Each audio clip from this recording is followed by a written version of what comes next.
미래를 향한 믿음의 도전을 시작합시다. 성경은 누구에게나 해답이 됩니다. 모든 사람에게 복음이 필요하기 때문에 그렇습니다. 지식인이나 또 무식자나 누구에게나 복음이 답이 되고 또 성경 속에 정확한 길을 제시해 줍니다. 가진 자나 못 가진 자나 인격이 훌륭한 자나 그렇지 못한 자나 모든 사람에게 복음이 해답입니다. 로마서 1장 16절에 보니까 이 복음은 모든 믿는 자에게 구원을 주시는 하나님의 능력이 됨이라고 그랬습니다. 현장에 사람을 만나다 보면 나는 좀 예수 믿기 그렇다 그러는데 아닙니다. 누구나 이 복음을 붙잡기만 하면, 깨닫기만 하면 하나님의 자녀가 되고 구원의 축복 속에 들어올 수 있습니다. 구원은 우리의 인격이 아니고 우리의 노력이 아니기 때문에 그렇습니다. 전적인 하나님의 은혜입니다. 그러면서도 무조건적입니다. 하나님이 우리를 일방적으로 선택하신 겁니다. 지난 주간에도 전도 현장에서 이렇게 한 부부를 만났습니다. 그래서 들어보니까 남편 되시는 분은 이렇게 신앙생활 해본 경험이 있고, 부인도 보니까 자기 어머니가 아주 막 이 어려움이 많아가지고 무속인 찾아가니까 신받아야 된다. 무당은 되기는 싫고 그래서 억지로 교회를 나갔다고 해요. 자기는 이제는 엄마 따라서 모태신앙이 되어진 거죠. 고등학교 때까지 교회를 다녔다고 하는데 지금은 교회를 떠난 지 거의 한 30년 가까이 된 것 같아요. 그러면서 자기에게 많은 어려움이 왔던 것 같아요. 자기 건강에도 여러 가지 산업에도 인간관계에도 세상 이 법에다가 맡게 될 만큼 그런 많은 어려움들이 찾아와가지고 어려움 당하는 그 모습을 보았습니다. 그래서 급기야는 술을 의지할 수밖에 없고 중독에 빠질 수밖에 없는 그런 상태까지 이르게 된 것을 보게 되어봅니다. 교회 오랫동안 다녔지만 복음을 이렇게 못 들은 사람들이 많습니다. 지금은 자기가 뭐 절이 더 편하다고 그래요. 저도 절에 가면 편해요. 소리 조용하니 물소리 들리고 새소리 들리고 공기 좋고. 문제는 뭐냐? 오랫동안 교회를 다니면서도 복음을 들어보지 못했다는 거예요. 그래서 제가 그분들 보면서 내가 구원받은 것이 참 감사하다. 내가 만약에 구원받지 않았다고 하면 어떻게 되겠냐. 그래서 그 가족이 이 구원의 축복 속에 들어오기를 위해서 기도하고 있습니다. 올해가 종교개혁 500주년이 됩니다. 1517년 비텐베르그 대학 앞에 있는 그 문 앞에다가 마틴 루터가 이 천주교의 잘못된 거 95개를 적었는데 그게 지금 500년이 지났어요. 그런데 마틴 루터와 함께 종교개혁을 앞장서 했던 칼빈은 성경에 있는 가장 중요한 핵심을 5가지로 요약을 했습니다. 그 첫 번째가 뭐냐 그러면 전적인 타락. 우리 인간은 하나님의 형상대로 창조된 영적인 존재인데 하나님 떠난 이 창세기 3장 문제, 이 원죄로 말미암아 전적으로 타락했고 전적으로 부패했다. 쉽게 말하면 아무 소망이 없다고 말해요. 그게 칼빈이 성경 속에 찾아낸 첫 번째입니다. 우리 인간은 아무 소망이 없었다. 근데 두 번째, 무조건적인 선택이에요. 죄인이 무슨 조건을 갖출 수가 있습니까? 영이 죽어 있는데 하나님께서 무조건적으로 우리를 선택해 주신 겁니다. 맞습니까? 이게 하나님의 은혜예요. 근데 오늘 하나님이 우리를 선택하셔서 그의 독생자를 보내가지고 그의 보혈로 우리를 구원해 주셨는데 세 번째는 모두가 구원받지 않아요. 제한적인 속죄예요. 예수님의 십자가의 보혈로 모든 사람이 다 구원받지 못합니다. 하나님이 선택한 사람만, 구원 주식으로 예정된 사람만 구원받습니다. 그래서 제한적인 속죄예요. 모두가 죄 용서받지를 못해요. 네 번째가 뭡니까? 하나님이 주신 은혜는 아무도 거부할 수 없어요. 그래서 불가항력적인 은혜다. 막을 수 없어요. 나 예수 믿기 싫다? 나 하나님 안 믿는다? 아무리 자신이 거부하려고 해도 거부할 수가 없어요. 마지막으로 5번째입니다. 성도의 궁극적인 구원, 성도의 견인이라고 하죠. 우리가 받은 구원은 영원한 것이다. 우리가 구원받았다가도 타락하기도 하고 실수하기도 하고 죄에 빠지기도 하지만 그러나 우리 속에 있는 성령은 영원토록 함께 하시고 우리를 성전 삼으셨다. 알미니안 주의는 전부 이거 반대거든요. 그래서 이 5가지를 정확하게 기억해야 됩니다. 우리는 하나님 떠나는 순간 아무 소망이 없던 전적인 타락했던 부패했던 영적인 존재예요. 근데 하나님이 무조건적으로를 선택해 주셨다니까. 두 번째. 그리고는 제한적인 속죄, 예수 그리스도의 보혈로 말미암아 우리를 구원의 축복 속에 불러서 아무도 막을 수 없는 불가항력적인 은혜를 베푸셔서 우리에게 영원한 구원을 주신 겁니다. 생각해보면 생각할수록 너무너무 감사한 일이죠. 오늘 여리고성을 무너뜨린 분은 하나님이십니다. 여러분 자신에게 있는 여리고가 발견되었을 줄 믿습니다. 저는 여리고가 영 많이 발견되더라고요. 나에게 이렇게 불신앙의 여리고가 깊었구나. 또 하나님의 역사를 가로막는 이러한 불신앙이 너무나 깊이 각인되고 체질되었구나 하는 것을 많이 깨달아졌습니다. 자꾸만 목사다 보니까 증인으로서 해야 되는데 설교하려고 하고, 그게 저의 강한 여리고예요. 또 내 기준을 가지고 모든 사람을 판단하고 일도 판단하고, 하나님의 말씀이 기준이 돼야 되는데, 복음이 기준 돼야 되는데, 복음보다는 내 생각이 앞서갈 때가 너무나 많고, 그 틀에다가 우리 가족들도 담으려고 하고, 그게 마음대로 안 되면은 화나고, 이러한 여리고가 너무 많아요. 또 너무 나태하고 영적으로 하나님이 우리에게 주신 축복이 너무 완전한데 이거 붙잡고 현장에 가서 조금만 도전하면 되어지는데 그 부분을 나아가지 못하고, 여리고가요 한두 개가 아니요, 너무너무 많았습니다.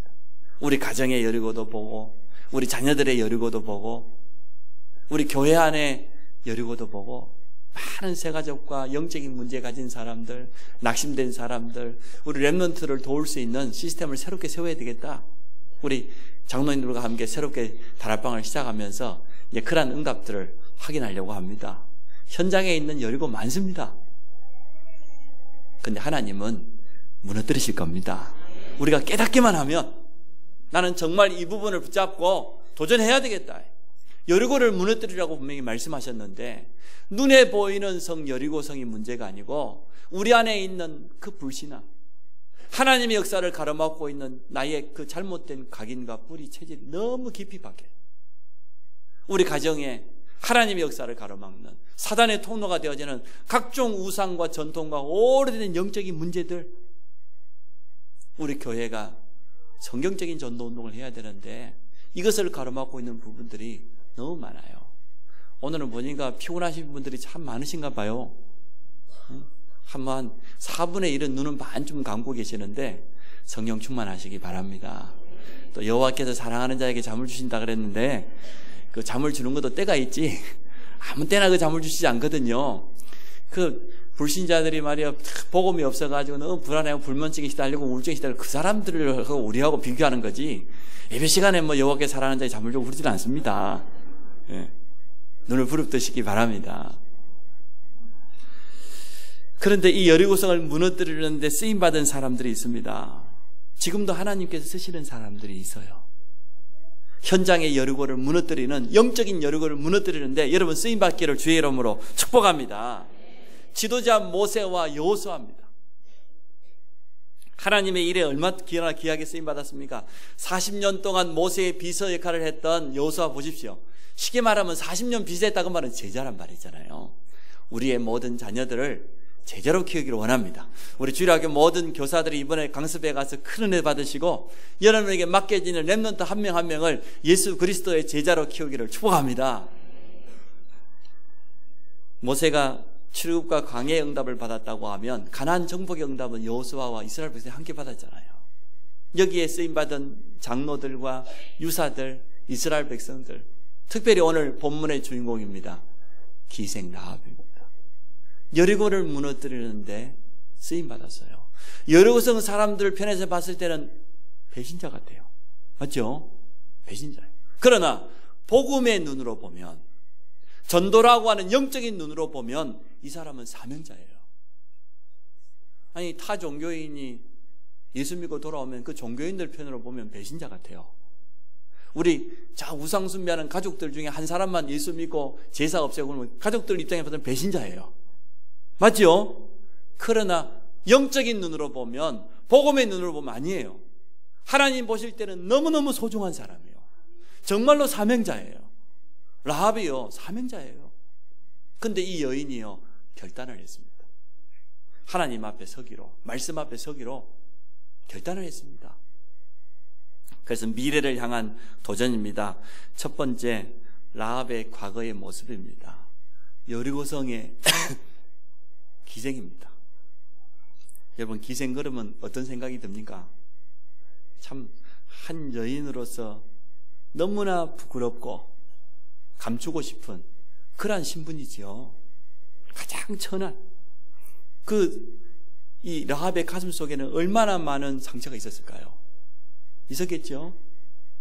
성경에 그런 여인이 또 있습니다. 사마리아 성에 우리 주님이 찾아갔는데 수가성 우물가의 여인이요, 햇빛이 쨍쨍 내리쬐는 그 뜨거운 정오에 물들어왔어요. 왜 그랬을까요? 부끄러워서. 많은 사람들이 모이는 그 시간에는 물길을 올 수가 없어요. 자기는 남자를 5번, 6번 갈아치웠어요. 대단한 여자지요. 그런데도 만족이 없어요. 그러니까 아무도 물들어 안 가는 그 시간에 갔더니 주님을 만나서요, 주님이 그 여인에게 답을 줬어요. 여기 있는 물은 또 떠가서 마시면 또 목마른다. 근데 내가 주는 물은 영원히 목마르지 않는 영생수다. 그 물을 내게 주옵소서. 그 여인이 고백했잖아요. 그 여인이 예수 그리스도를 만나고 인생의 답을 얻었어요. 참, 그래서 우리의 지난 과거를 생각해 보면 저도요, 부끄러웠던 과거가 너무나 많거든요. 제가 과거에 살아왔던 걸 아마 생생하게 리얼하게 여러분에게 다 말해버리면 여러분 눈빛이 아마 달라질 것 같아요. 우리 목사님 좀 너무 심했네, 좀 세게 놀았구만, 이럴까 봐서 말을 할 수가 없어요. 근데 오늘 이 기생인 라합의 과거는 말할 것도 없죠. 그렇게 부끄러웠던 삶을 살았습니다. 라합이 왜 이러한 삶을 살 수밖에 없었을까요? 인생의 근본 문제를 못나서 하나님을 떠나 있던 영적인 상태를 가지고 있었던 겁니다. 눈에 보이는 세상 사람들이 보는 기생이라는 신분이 문제가 아니고 하나님 떠나 있는 영적인 마귀 자녀예요. 영적인 신분이 더 중요해요. 자신의 의지와 상관없이 운명 가운데 매여서 실패한 삶을 지속적으로 살 수밖에 없었던 겁니다. 반대로 고상하게 인격적으로 도덕적으로 잘 살면 문제 없습니까? 똑같은 수준이에요. 우리가 볼 때는 아이고 기생 추하다 그러면 안 추한 고상한 분들은 다릅니까? 똑같아요. 영적으로 많은 사람들이 눈에 보이는 거기에 속습니다.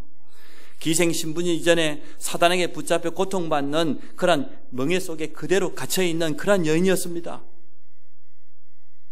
이 영적인 문제가요, 어떤 사람에게 어떻게 옵니까? 질병으로, 개인과 가족, 가문 흐름으로 질병이 계속 유전되기도 하고, 어떤 사람에게는 너무나 무능과 가난으로 그 개인에게 영적인 문제가 찾아옵니다. 오늘 기생 라합처럼 타락과 음란으로, 또 어떤 사람에게는 막 살인자를 비롯한 많은 범죄자로 영적인 문제가 드러나는 양상만 다를 뿐이지 똑같아요. 또 좀 심한 사람 이게 막 반복적으로 다 나타나기도 하지요. 그게 창세기 3장에 하나님을 떠난 데서 시작되었습니다.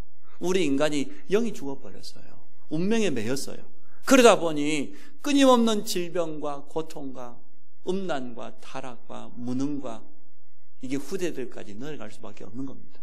그래서 우리 주님이 전도 현장 어디를 갔습니까? 누구를 만나 복음 전했습니까? 창녀, 문둥병자, 귀신 들린 자, 버림받은 자, 소외된 자, 아무도 가지 않는 사람. 고상한 유대인들은 절대 찾아가지 않습니다. 그런데 주님이 찾아갔어요. 세리 출신 삭개오, 모든 유대인들이 조롱하고 비난하는 그 사람에게 주님은 찾아가 복음 전했어요. 이 복음은 모든 사람에게 필요합니다. 죄에 대해서 많이 오해합니다.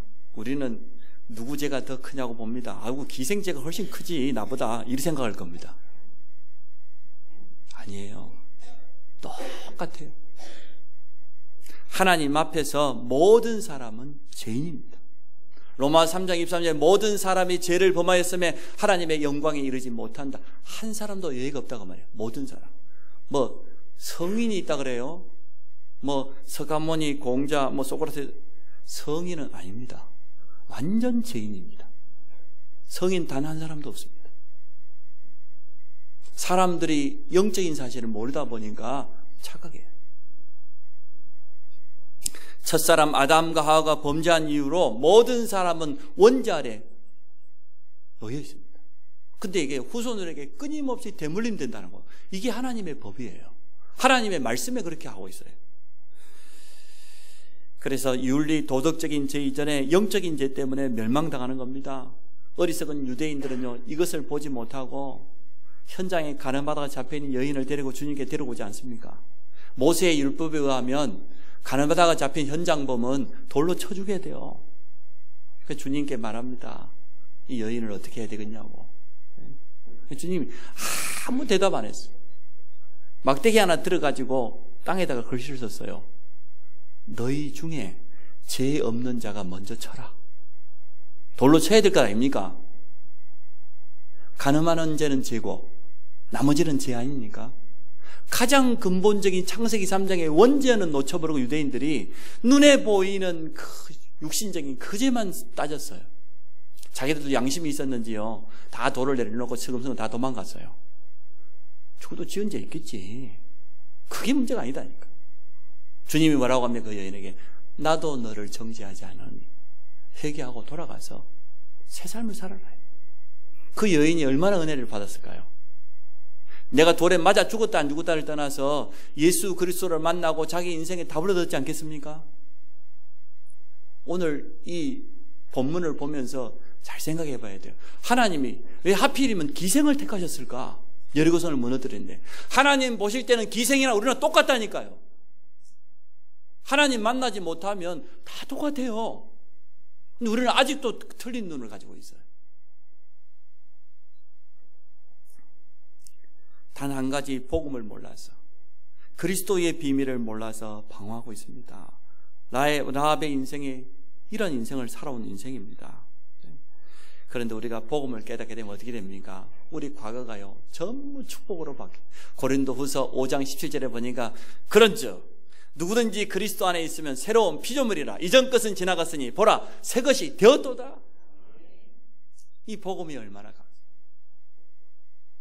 예수 그리스도 보혈의 능력은 완전합니다. 과거의 모든 죄의식에서 여러분 벗어나시기 바랍니다. 죄의식을 가지고 있으면요 사단의 통로만 되어져요. 자신을 정죄하고요, 남을 원망하기도 하고요, 더 어려워져요. 과거는 하나님이 허락하셨습니다. 복음으로 재해석해 보면 문제될 게 아무것도 없어요. 근데 성경에 보니까 과거를 전부 발판 삼고 바꿔버린 사람들이 있습니다. 주님의 제자 중에서도 보세요. 마태복음 마태가 세리 출신입니다. 유대인들이 제일 미워하는. 세금 걷다가 자기가 띠묻고 로마에 조금 갖다 주고. 또 핍박자 바울 보십시오.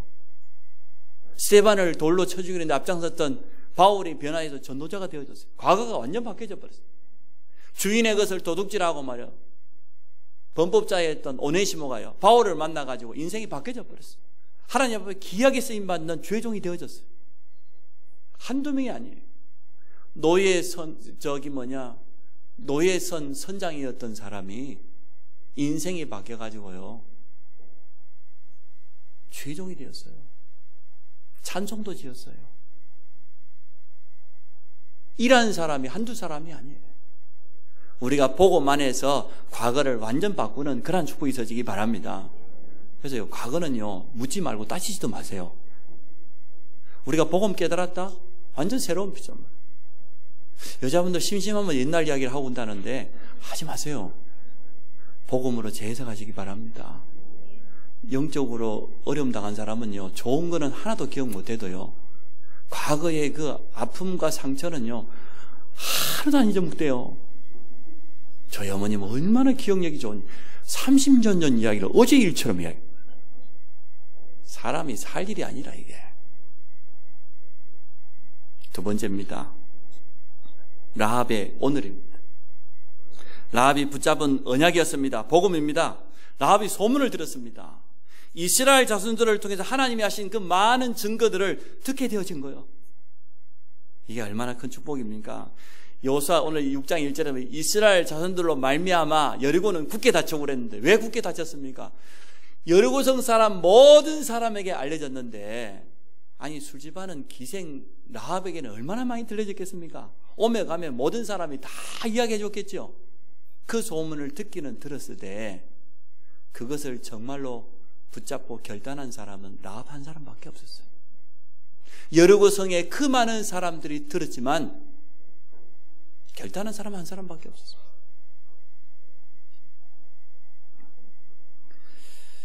여호와께서 이 땅을 너희에게 주신지를 내가 아노라. 라합의 결단입니다. 당사자인 이스라엘 백성 못지않게 언약을 분명하게 붙잡았습니다. 하나님의 예비한 사명자는 정말 다르지요. 라합이 믿음 고백합니다. 너희 하나님은 위로는 하늘에서도 하나님이고 땅에서는 모든 사람에게 하나님 아닙니다. 이게 라합의 믿음 고백입니다. 여호와가 누군지, 가나안이 어떠한 땅인지 아는 거예요. 그래서 라합은 결단하게 됩니다. 어떤 결단을 합니까? 정탐꾼들을 보호하기로, 살려주기로 그렇게 결단합니다. 그래서 이미 여리고성 사람들은 간담이 높고 정신을 잃었고 이 여리고성의 이 중요한 정보를 정탐꾼들에게 다 알려줍니다. 그렇게 하면서 정탐꾼들을 끝까지 보호하잖아요. 하나님의 행하신 증거와 가나안의 확실한 증거를 붙잡은 겁니다. 성도는 말씀의 확실한 증거를 가져야 될 줄 믿습니다. 우리가 그냥 신앙생활을 할 게 아니고 한 주간 한 주간 말씀이 선포되어지면요, 그 말씀을 나의 언약으로 붙잡고 내 삶에 적용하고 실천하고 때로는 갱신도 하고 기도 제목 삼아가지고 응답받아야 돼요. 그러면요 확실한 증거가 오게 돼 있어요. 증거 있는 사람은 다릅니다. 확신이 있습니다. 담대합니다. 중요한 때요 결단합니다. 성령의 인도를 받게 됩니다. 확신이 없으면 지식적으로는 알고 있는데 내가 수용이 안 돼요. 이해가 안 돼요. 흔들려요. 증거가 없으면.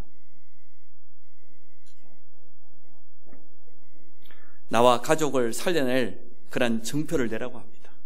이 두 정탐꾼을 돌려보내주면서 뭐라고 하면 정탐꾼이 우리가 다시 올 때 이 성벽에 이 라합의 집이 있다고 그랬어요. 저 밖에서 보도록 성벽에 난 창가에다가 붉은 줄을 매라. 그러면 너와 네 가족들, 네 집안에 있는 모든 사람을 살려주겠다, 보호해주겠다. 붉은 줄을 내걸었어요. 참 이 붉은 줄이 의미하는 게 있는 것 같아요. 여리고성 사람들은 모두 멸망당하고 죽임당할 건데 오로지 붉은 줄을 맨 라합의 집에 있는 사람들만 구원받았어요. 애굽에 10가지 재앙이 임했는데 6월절 어린 양의 피 바른 이스라엘 백성들의 집에는 저주가 임하지 않았어요. 예수 그리스도 보혈의 능력은요 모든 저주 재앙에서 우리를 구별해 버렸습니다. 우리는 멸망받을 신분이 아니에요. 지옥 백성이 아니에요. 우리를 성전 삼았습니다. 세상 사람들이 두려워하는 그 운명 우리는 없습니다. 다 끝나버렸습니다. 이게 구별된 것 아닙니까?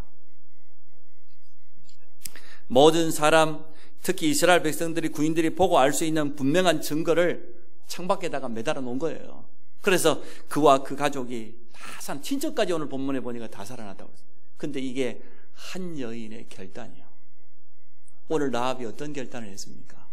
소문을 통해서 들었을 뿐인데 이 여인의 가슴 속에 정말 하나님이 누군지를 알았던 것 같아요. 여호와가 누구냐 말이에요. 그 애굽과 그 바로왕을 꺾고 이스라엘 백성을 건져낸 그 여호와가 누구냐 말이에요. 내가 지금까지 의지했던 세상신 우상 그 아무것도 아니구나. 우리 성을 보호할 것이라고 쌓여져 있는 이 여리고성이 아무것도 아니구나. 하나님은 홍해도 가르고 요단도 가르었는데 여리고 무너뜨린 건 아무것도 아니구나. 그리고 이스라엘 백성이 가나안 땅 가는 것은 하나님의 언약이구나. 이걸 분명히 깨달았어요. 그리고는 가슴 속에 담은 겁니다. 여러분에게 오직 복음이 세계 복음화가 언약되시기 바랍니다. 여러분 가슴에 담으시기 바랍니다. 그리고 결단한 거예요. 여기에 자기도 쓰임받기로 결단한 겁니다. 세 번째, 라합의 미래입니다. 한 여인이 결단했더니 어떤 일이 났습니까? 여리고를 무너뜨리는데 귀하게 쓰임받았어요. 오늘 22절에 여호수아가 그 땅을 정탐한 두 사람에게 이르되 그 기생의 집에 들어가서 너희가 그 여인에게 맹세한 대로 그와 그에게 속한 모든 것을 이끌어내라 하며, 정탐한 젊은이들이 들어가서 라합과 그의 부모와 그의 형제와 그에게 속한 모든 것을 이끌어내고 또 그의 친족도 다 이끌어내어 그들을 이스라엘의 진영 밖에 두고 여리고가 무너지는 그 순간 구원받게 되어집니다. 정탐꾼들 했던 약속이 그대로 성취된 걸 보게 되어집니다. 그래서 오늘 여리고를 무너뜨리면서 여호수아가 오늘 26절 할 말입니다. 맹세하기를 누가 다시 여리고성을 건축한다고 하면 터를 닦는 날 맏아들이, 성문을 다는 날 막내 아들이 죽을 것이다. 그런데요, 실제로 그런 일이 일어났어요. 하나님의 말씀을 농담으로 여긴 세대가 언제나 있어요. 롯의 사이들이 하나님의 말씀을 농담으로 여기다가요, 소돔 고모라가 불유황에 멸망당할 때 같이 다 죽었잖아요. 롯의 아내가요, 도망 나왔지만은 과거에 대한 미련을 못 버리고 다시 그 쳐다보다가 뒤돌아보면 안 된다고 했는데 그 쳐다보고 소금 기둥이 되었잖아요.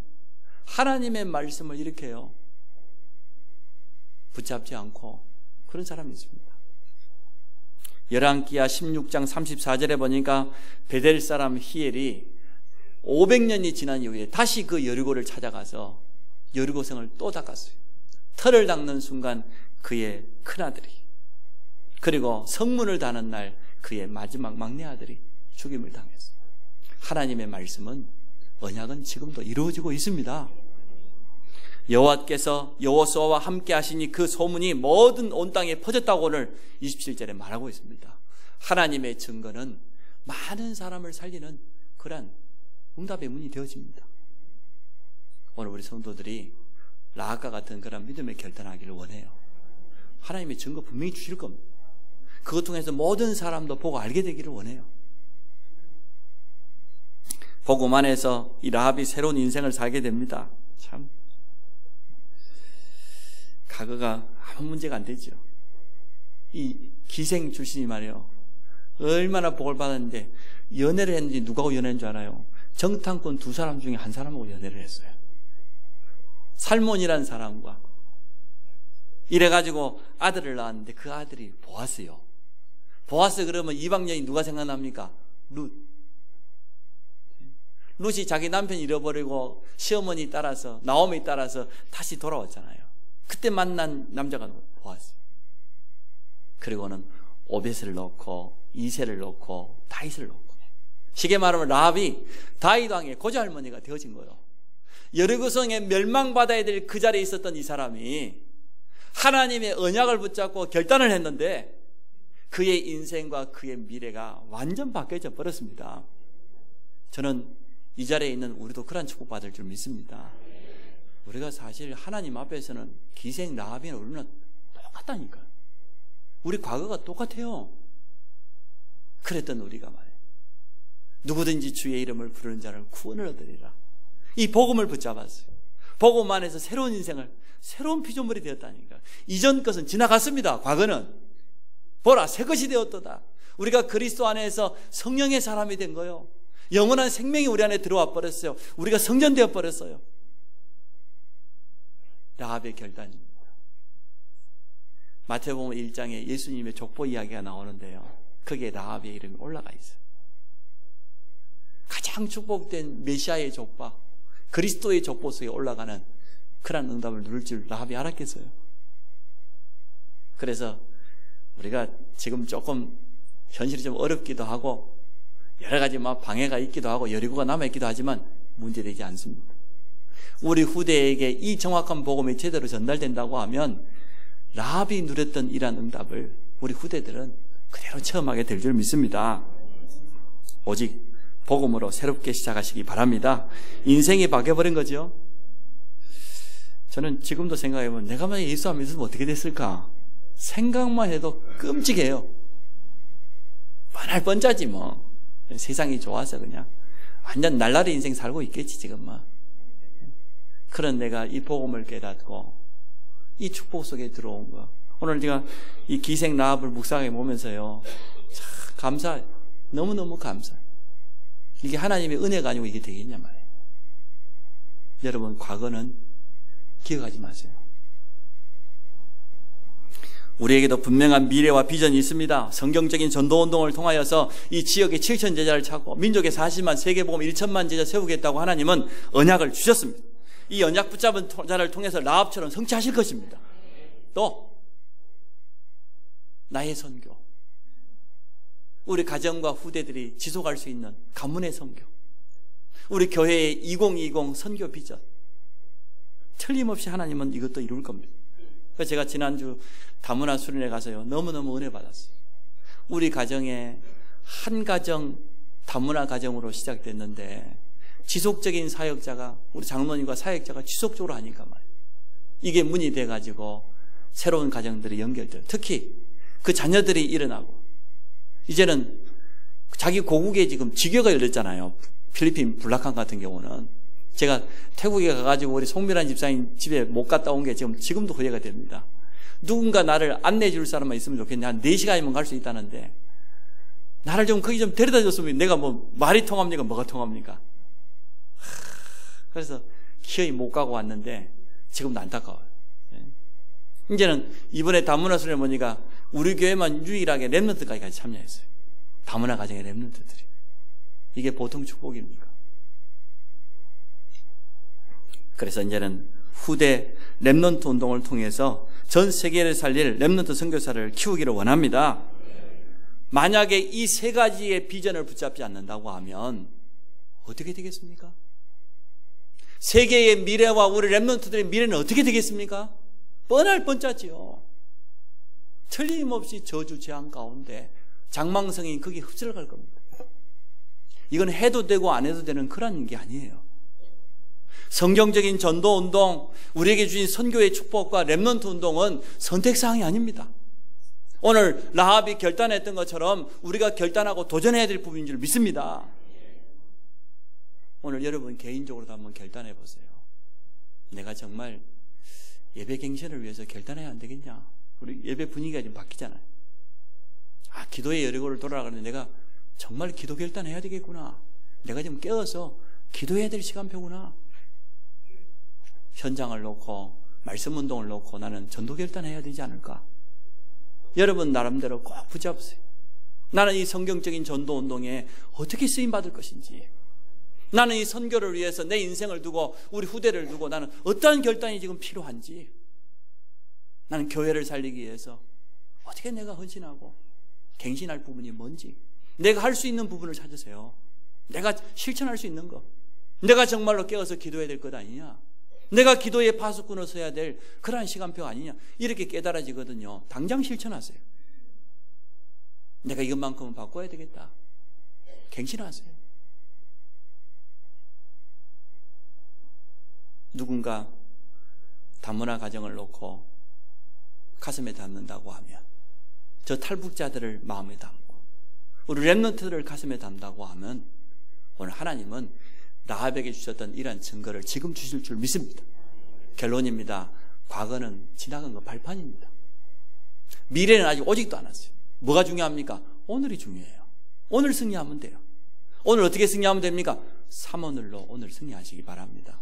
날마다 하나님의 말씀 속에서 힘을 얻고, 그래서 과거를 복음으로 재해석해 보면요, 전부 발판이요, 감사할 일이고 하나님의 계획이 그 속에서 보여집니다. 두 번째, 미래는 하나님께서 준비해놨어요. 걱정하지 마세요. 먼저 그의 나라와 그의 의를 구하면 다 준다. 마태복음 6장에 무엇을 먹을까, 입을까, 마실까, 전부 오늘 문제, 미래 문제, 의식주 걱정이잖아요. 오늘 여리고성을 들어가기 전에 여호수아가 백성들에게 뭐라고 합니까? 그 성에 있는 은금, 동철 전혀 욕심내지 마라. 그 말은 무슨 말입니까? 하나님이 이미 다 준비해놨다는 거예요. 그렇다고 하면 우리는 어떤 결단이 필요합니까? 오늘 정말 믿음의 결단이 필요하지 않겠습니까? 미래를 향한 결단하시기 바랍니다. 정말 나는 성경적인 전도운동에, 선교를 위해서, 랩런트 운동에 내가 결단하고 도전해야 될 때구나. 그러면 이것을 위해서 내가 지금 할 수 있는 게 뭐겠냐? 내가 할 수 있는 게 있을 거 아닙니까? 기도로 동참하든지 렘넌트를 향해서 현장의 말씀 운동의 문을 열든지 분명히 할 수 있는 부분이 있습니다. 야고보서 1장 22절에 보니까 너희는 말씀을 행하는 자가 되고 듣기만 하고 자신을 속이는 자가 되지 마라. 2장 17절에 아예 뭐라고 했습니까? 행함이 없는 믿음 그 자체가 죽은 믿음이라고 그랬습니다. 말씀을 은혜로만 받지 말고 이제는 도전하시기 바랍니다. 만약 오늘 이 자리에 있는 우리 성도님들이 믿음의 결단을 하면 그 순간 성령께서 역사하실 것입니다. 하나님이 너무나 기뻐서 하늘문을 여실 뿐만 아니라 현장의 모든 흑암을 무너뜨리는 전도의 문과 함께 모든 문이 열리는 그런 축복이 시작될 줄 믿습니다. 그 응답받기를 주의 이름으로 축원합니다. 하나님, 라합이 과거를 발판으로 삼고 미래를 향한 새로운 도전을 했던 것처럼 우리 모든 성도들에게 이러한 도전이 시작되도록 축복하여 주옵소서. 예수 그리스도 이름으로 기도합니다. 아멘.